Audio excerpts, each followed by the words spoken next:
What's good? What's great? What's grand? Welcome to Carbon Ether Podcast, where knowledge meets understanding. I'm Christine's son, the astute Sharif Prescott, the one, the only, the most magnificent. I thank you all for joining. Please don't forget to hit that like, share, comment button. And if you haven't subscribed, please go ahead, hit that subscribe button, and make certain you click that all bell. Let's get this algorithm jumping. Anyways, thank you all for joining me. It's always a pleasure to share historical information. And again, I've been reading more of what I've researched simply so you guys can hear what I say word for word, verbatim from history.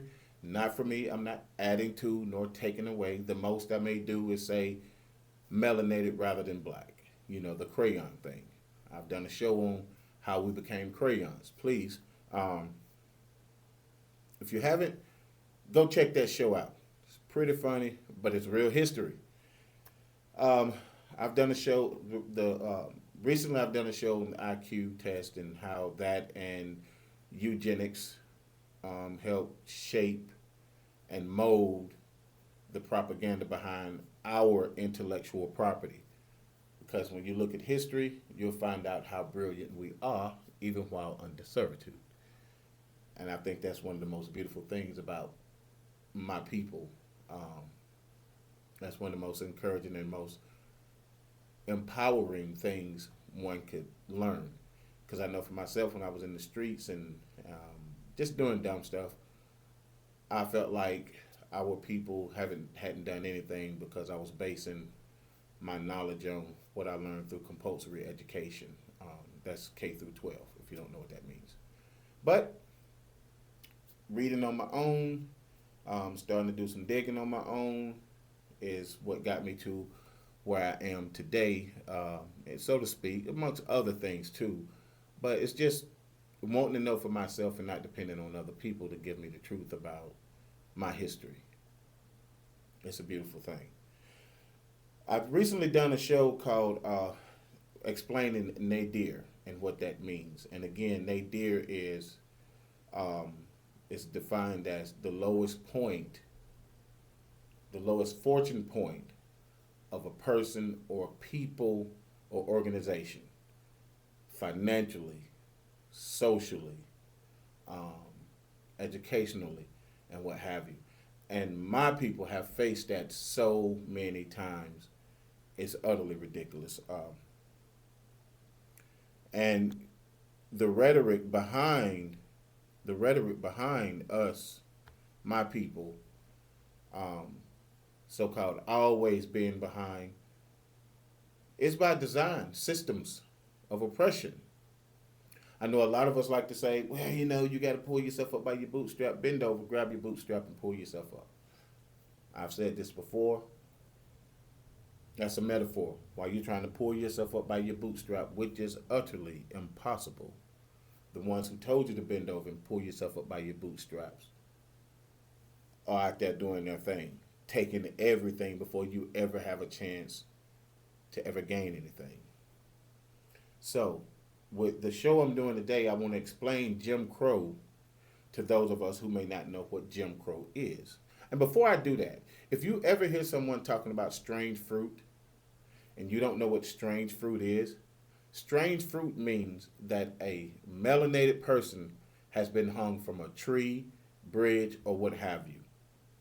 As we see what's happening across the country in the United States of America, where all men are created equal.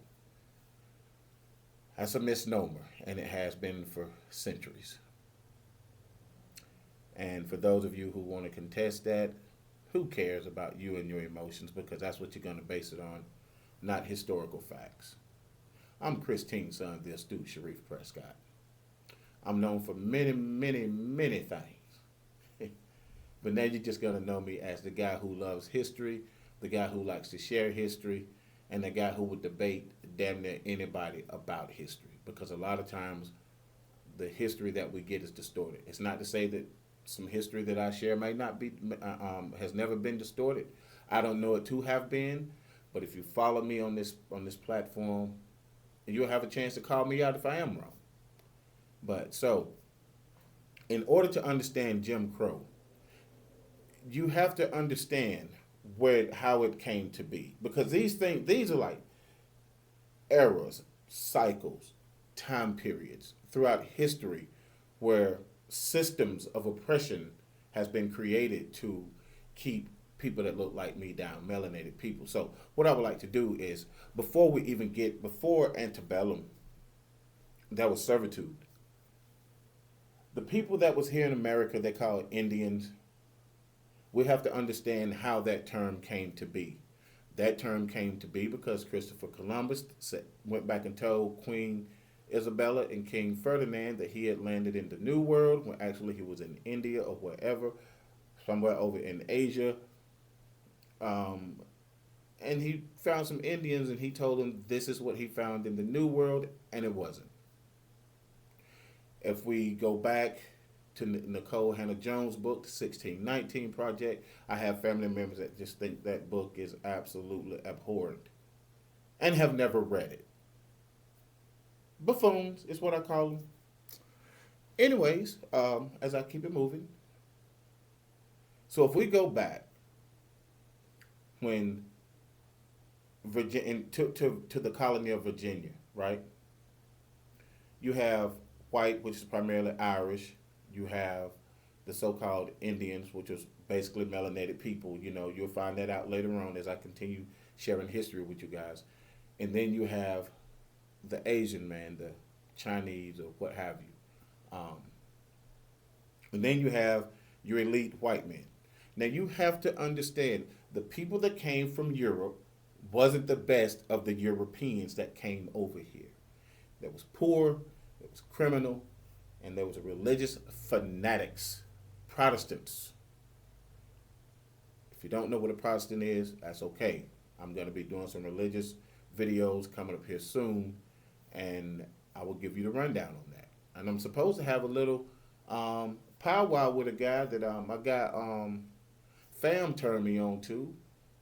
He wanted to do it next Tuesday, but I have a couple of exams and state certification to prepare myself for. So I can't do it next week. But so if we go back to the colony of Virginia, where people are serfs, servants, slaves for servitude at time. You, like I said, you have your so-called African, which was basically indigenous to this land. Then you have your white, which is probably Irish, and then you did have some regular Europeans that wasn't looked at like the Irish was looked at. The Irish have faced a lot of bullshit like we melanated people have. Scotia. Think about that name when it comes to Scotland. Think about that name, Scotia. I said it for a reason. I just dropped you guys a gem. So the elite was doing what the elite do, tricking off over the people. So you had a guy by the name of Nathaniel Bacon who gets with the squad, creates him a little squad, and they rebel against the elite of the Virginia colony at the time in the early 1600s. Eventually, they almost overthrew the colony, but they lost in the end because Nathaniel Bacon ended up getting sick with dysentery, and he basically boomed, or excuse my French, shit himself to death. And it never regained power. But what the people in power did do was say, hey, this can never happen again.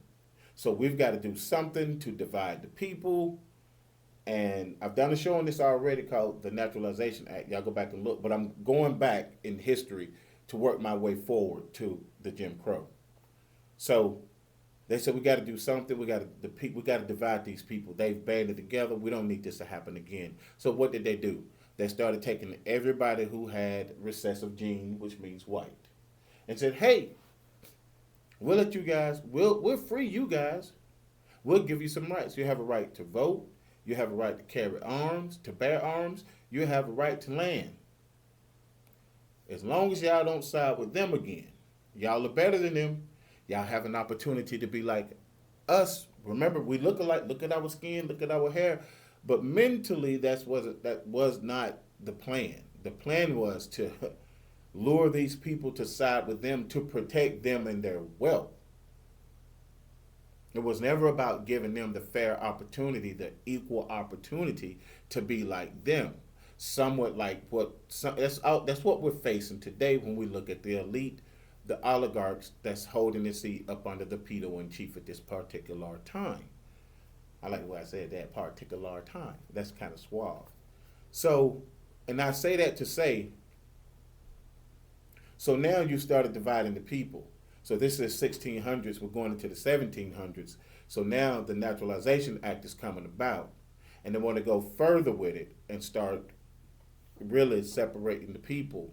So what they did at that time was they created this pseudo mess where they started calling people black, white, red, and yellow.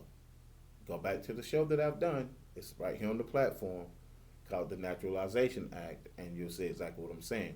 So we became crayons, and this is all part to keep us divided. So as time progressed, and my people who was told that you will be under servitude by all and any means, they used to, what used to happen was melanated people would run to religion, Christianity primarily.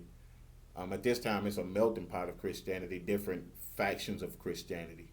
Um, Run to Christianity, get saved and baptized to earn their freedom. Well, they said you can't do that no more either, but you can still be a Christian because what you're not going to get here on earth is freedom, but you can get some of that in the heavens.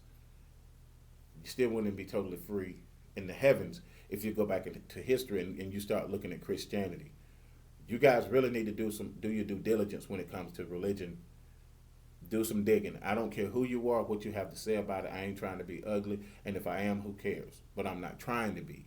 It's just do some real thorough research. But anyways, my people was locked in servitude forever. There's no way you're ever gonna become free. Now we're in the antebellum period. We're in the molding and shaping of America in the 1600s, 1700s. When Nathaniel Bacon revolted, you're in the molding and shaping of America.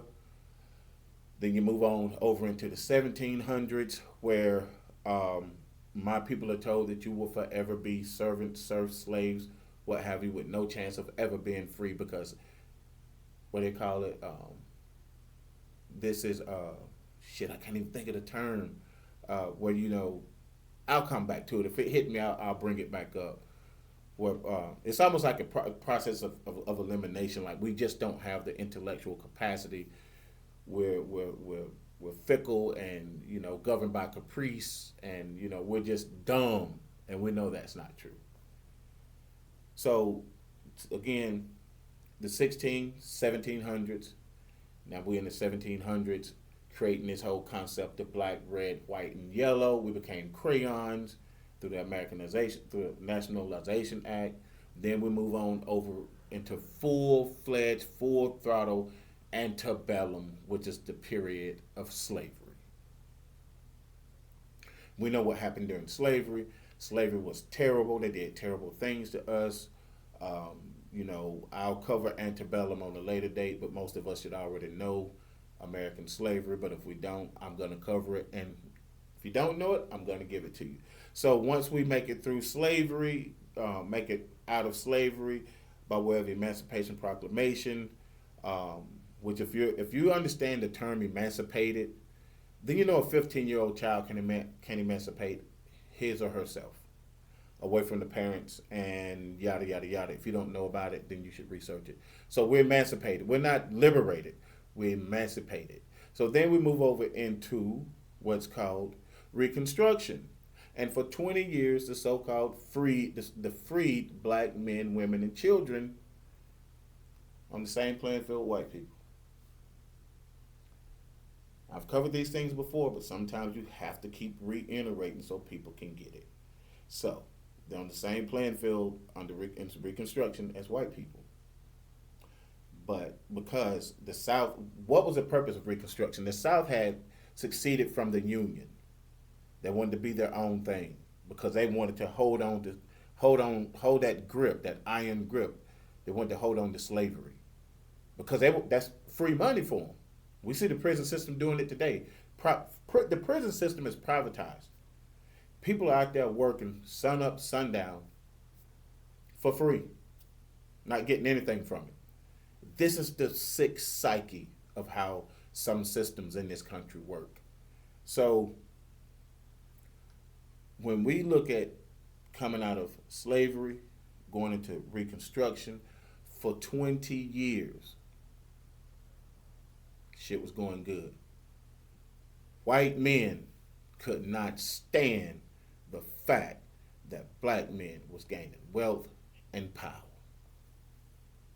And so they say to the North and the Union, we will come back into the Union if you leave us alone, leave us to our own vices down here in the South. You can have the president you want, the whole nine. Just take your military troop. We're coming back into the Union, but you got to leave us and our blacks to our own vices down here in the South. And we don't need any of your interference. So what we do down here is what we do. And boom. The birth of Jim Crow. There is sharecropping that I will cover. There is slave leasing from the school to prison pipeline type thing. I will cover that also. But now you see how we ended up in the Jim Crow era. From the colonization from the Virginia colony to the rebellion of Bacon and the boys to the 1700s where white men and women are no longer under servitude if they was poor, what have you. They're given rights, and melanated men, women, and children are not. Now on into full-fledged antebellum, which is slavery. Then throughout that time, my people earned their so-called freedom.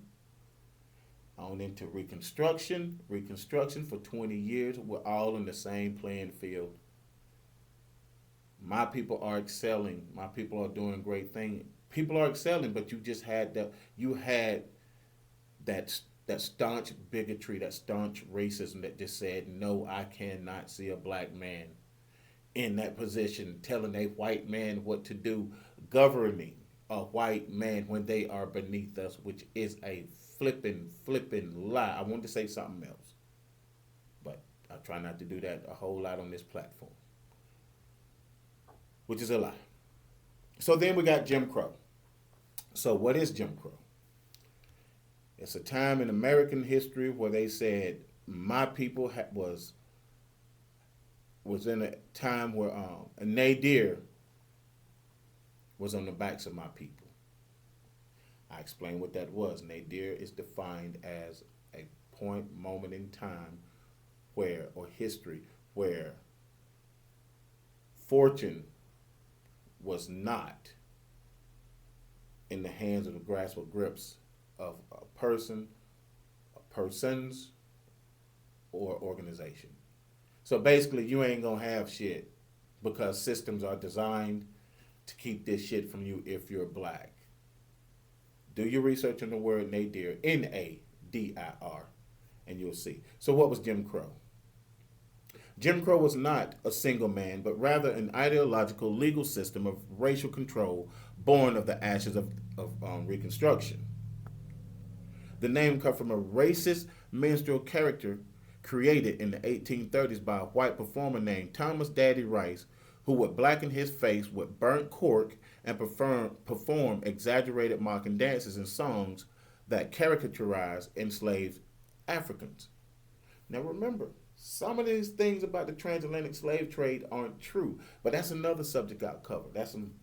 I'll cover that at some point. That performance called Jump Jim Crow became one of the most popular acts of the 19th century and gave birth to an entire genre of racist entertainment. The minstrel, that's Mistrel, show over time. Jim Crow came to symbolize the mockery, dehumanization, and institutional oppression of black people. Now they're talking about how the term Jim Crow came up. It was a song that was created by Thomas Daddy Rice that mocked people that look like me. Paint the face black and put on the white lipstick and boom, the cartoons back in the day, if you're as old as I am, you remember those cartoons. Mickey Mouse was created as a minstrel show, cartoon. If you didn't know that, hey, now you learn something new. After Reconstruction ended in 1877, the South adopted the ideology of Jim Crow as a weaponized response to black progress. Again, white men cannot. The reason you don't hear me say white women, even though white women was horrible during slavery, trust me, when you do your research, you shall see. But nobody wielded power like the white man. It's something he hates to lose. That's why you got the pedo and thief acting the way he acts because he has basically absolute power. But anyways, okay, white Southern elites, landowners, politicians, and former Confederates sought to restore the racial hierarchy that had been destabilized by emancipation and Reconstruction. And like I always tell you guys, this ain't me saying it, this is history saying it. Get up on game. Come on now, get up on game. So all these white folks run around talking, some of these bigoted ass white folks go around talking crazy out the side of their neck. Sit down with old Sharif and let's have a conversation and watch me destroy you. Hey, but I'm gonna keep it moving. Christine, I promise I'm gonna calm down. Oh my bad, that's praying hands. I don't do that. Through a combination of violence, propaganda, and law, they reasserted white supremacy by creating a racial caste system under the guise of separate but equal. We know that shit don't work. Anyways, beginning in the 1800s, they passed segregation laws that touched every corner of life, school, trains, hospital, parks, and even cemeteries for melanated people. The Plessy v. Ferguson 1896 Supreme Court decision gave this system federal legitimacy. That's Plessy versus Ferguson. Do your research on that. But beyond the laws, it was the psychology of domination that made Jim Crow so insidious. White children were taught superiority. Black children were conditioned to inferiority and terror through lynching and racial massacres enforced by compliance. In essence, the South adopted Jim Crow not just as policy, but as a theology of whiteness, an unwritten religion of racial purity, social order, and power maintenance. Religion is always in there when it comes to the oppression of our people in this country.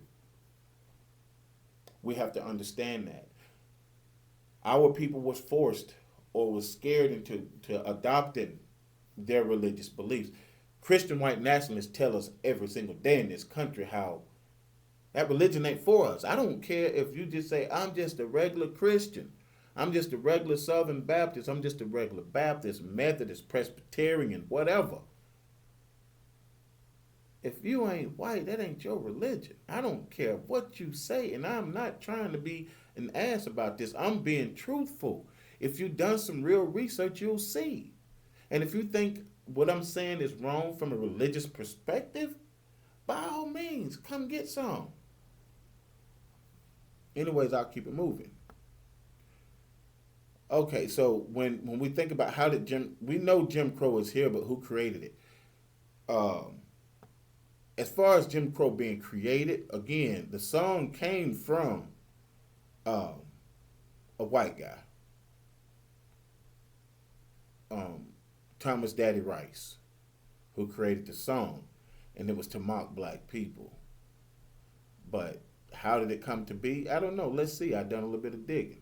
Jim Crow was not a single man, but rather an ideological and legal system of racial control born from the ashes of Reconstruction. The name came from a racist minstrel character created in the 1830s by a white performer named Thomas Daddy Rice, who would blacken his face with burnt cork and perform exaggerated mocking dances and songs that caricatured enslaved Africans. I've read this already, but I like to recap because you know how things can be.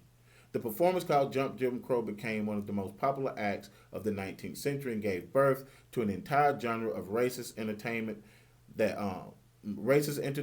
minstrel shows. Over time, Jim Crow came to symbolize the mockery, dehumanization, and institutional oppression of black people. Now that you understand that, so you see where we're at. So let's see, what was some of the dehumanization that took place? But before we go there, there's a famous author, playwright, and many other things that was really prominent during the 1960s, 50s, 60s, or what have you. His name is James Baldwin. The Fire Next Time. I got the paperback. He's one of my favorite authors. James Baldwin was a brilliant debater, and the things he wrote about and the life he lived, he was phenomenal. All over the TVs back in the day. I remember seeing James Baldwin one time. I was grounded. We was living in Temple, Georgia. I was grounded yet again because I wouldn't shut my mouth as usual. And I was sitting in the living room, and in the 80s, I think it was C-SPAN. He had came on. I remember seeing this short, small guy. I'm like, what in the world? A black guy up there by himself? I called it preaching at the time because I didn't know what it was, lecturing or what have you. But I called it preaching. But he was basically giving a lecture, um, talking about what we were still facing in the 1980s.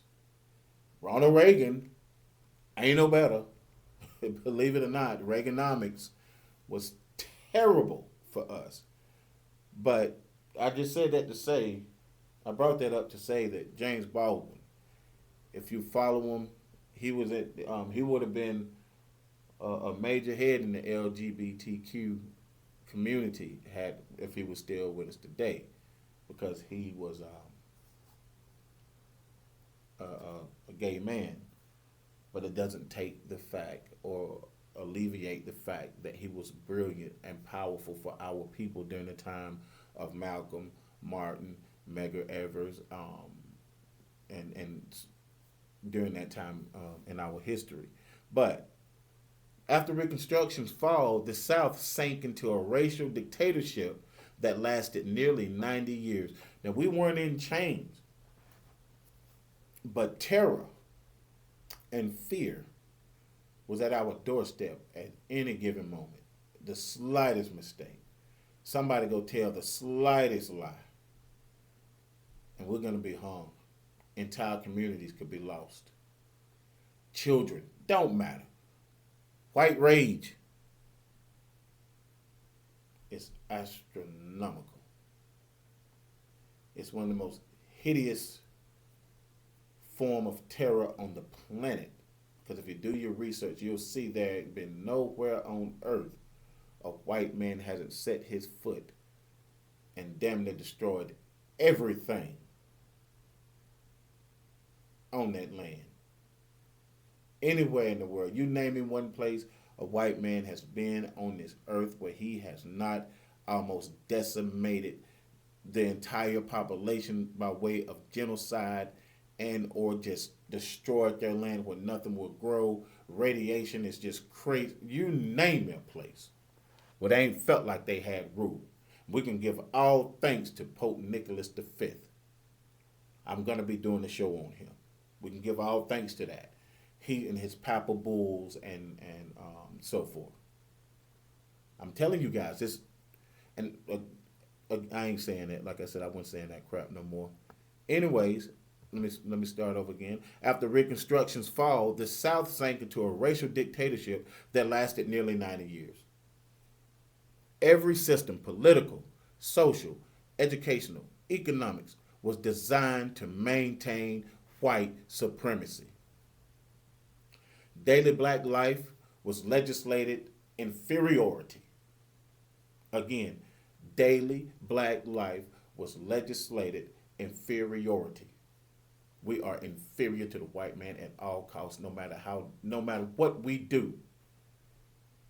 We got their asses to the moon, our women did, and yet we are still dumb. And we had a man who unfortunately lost his life. They said that black women could not mount up to the intellect of a white man. I beg to differ. Okay, this daily legislated inferiority. We couldn't vote, couldn't serve on juries, couldn't use the same public spaces such as restrooms, water fountains, Hell, they even said that it was illegal for black people to have black wall tires on the outside. So if they bought a car and white wall, they had white wall tires, they had to turn the tire around. I didn't even know you could do that kind of shit back in the day. I thought they was made one way, but you couldn't even have white wall tires. This is no lie. I ain't making that up. You can research this crap, man. You better get that book, Black AF History. I've still been reading it, so I ain't gonna talk much about it right now. As I said before, couldn't look a white person in the eye or speak out of turn. Back in the day, you could become a strange fruit if you did. Just like that right there. And through this all, yet black people built institutions of survival and power. Black churches became centers of community and resistance. That's what they still should be today. More so than what they are now. It's a money ring. HBCUs, historically black colleges and universities, nurtured leaders and thinkers. They became critical thinkers, and now it's demonized. And we got black folks running around here saying that they don't fool with that critical thinking thing. They ain't woke. Boy. Anyways, let's see. Black newspapers exposed lynchings and spoke truth where white press lied. We got white press still lying today. You got the black women out there speaking truth, and then you got other black men like dumbass Stephen A. Smith going against Jasmine Crockett, and there's a whole bunch of mess. You got some other folks. I read something about Travis Hunter the other day that said he refused to wear the little LGBTQ thing, talking about he ain't part of the woke community. Boy, you just lost all your cool points with me. People are people. I don't give a damn what sex you preference. Still a person. People didn't like us because we was black. You know why you are where you are, Travis? You didn't go to school to be a scientist. You went to school on a scholarship. Yes, you are brilliant, but it's sad to say. If it's true, if it's not true, bro, don't never mind me. I'm just saying if it's true. You want to shun on people because of what they do, their sexual preference? They ain't fooling with kids. It's the religious group, cops and priests and preachers and politicians and husbands and boyfriends and sons and brothers out there fooling with the kids. We see it every day because I post it all the time. And every time I post something about one of them being caught, I put in caption, MAGA must be proud. Anyways, let's see. From these spaces, talking about the black churches, HBCUs, newspapers, and so forth. From these spaces, the memory of Reconstruction freedom lived on. It was whispered in hymns, printed in pamphlets, and preached in pulpits. Indeed it was. The system suppressed bodies, but not our minds. World War II. How about this? By the 1940s, global events began to shake Jim Crow's hold. Black soldiers fought in World War II to defend freedom and democracy abroad, yet returned to find segregation still ruling at home. Melanated men would go off and fight in the war, survive the war, come back and be killed damn near the same day they set foot on American soil because a white man was jealous he had on the uniform when he could have went and fought in the same war and possibly survived himself. But that's not what happened. They killed the black man. You got to think this was a draft during that time. So while they're being drafted, they missing it because they got bone spurs or whatever the case may be. The black men had to go. It was good for them to go in a sense, I guess the way they think, because I can send money home to my family. But they would be killed simply for wearing their uniform when they went and fought for a country that never fought for them at that time. And I digress and keep it moving. And the Civil War wasn't fought to free the slaves. That wasn't what the Civil War was about, no matter what you've been taught. The Civil War was fought over the riches of the South. The South, especially being the South, had succeeded from the Union. The Union needed that money in order to become the superpower that we supposedly became. Anyways, let's keep it moving. Okay, the Double V campaign, Victory Abroad, Victory at Home, demanded racial justice in America. So, civil rights movement came a little bit later. The hypocrisy of American democracy under segregation became an international embarrassment. President Harry Truman responded to global and domestic pressure, desegregated the U.S. military in 1948, a slight but symbolic shift. Again, President Harry Truman responded to global and domestic pressure, which caused him to desegregate the U.S. military in 1948, a slight but symbolic shift. It's a good thing. It done a little something, something. This was a prelude to the storm. The spark, Brown versus Board of Education, 1954. In 1954, the Supreme Court finally reversed its Plessy versus Ferguson decision. In Brown v. Board of Education, the court ruled separate educational facilities are inherently unequal, which we knew that. We know that today as they're trying to do it now. The decision led by Thurgood Marshall and the NAACP Legal Defense Fund destroyed the legal foundation of segregation at its at least on paper. You know who succeeded? Who came after Thurgood Marshall? Clarence Thomas. Thurgood Marshall told him, do not put that man in that seat. But they put him in that seat anyways. They put the wrong person in that seat, and he has proven it. Talk about Uncle Ruckus. Boy, the character on the cartoon Boondocks can't hold a candle to that clown. You talk about noose neck proximity ass guy. Yeah, he's one of them. Okay, the decision led by Thurgood Marshall and the NAACP Legal Defense Fund destroyed the legal foundation of segregation, at least on paper.